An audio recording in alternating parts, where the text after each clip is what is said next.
مدنی مرکز فیضانی مدینہ ماپوتو موزمبیق میں business committee اور دیگر شعبات سے وابستہ عاشقان رسول کے درمیان نماز جمعہ کی ادائیگی سے قبل نگران شورا مولانا محمد عمران اتاری نے سنت و بھرا بیان کیا۔ دوران بیان نگران شورا نے شرکاء اسلامی بھائیوں کو بد اخلاقی اور بری عادات سمیت گناہوں سے بچنے اور نیک اعمال کرنے کا ذہن دیا، جبکہ اپنے مسلمان بھائی کے عیوب اچھالنے اور چھپانے کے حوالے سے بتایا۔ جو شخص اپنے مسلمان بھائی کی کوئی بھی چیز کو کنٹرول کرے گا، نکالے گا، اللہ پاک اس کی پوشیدہ چیز کی کنٹرول کرے گا، یعنی اسے ظاہر کروا دے گا، اور جس کی اللہ کنٹرول فرمائے گا یعنی عیب ظاہر فرمائے گا، اس کو رسوا کر دے گا اگر کہ وہ اپنے مکان کے اندر ہو۔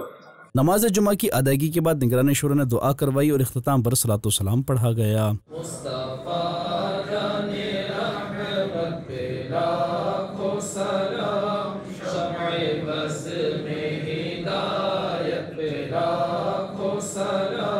اور پھر دعا کے بعد عاشقان رسول سے ملاقات کا سلسلہ بھی ہوا۔ یہ دعوت اسلامی ہے، دعوت اسلامی ہے، یہ دعوت اسلامی ہے۔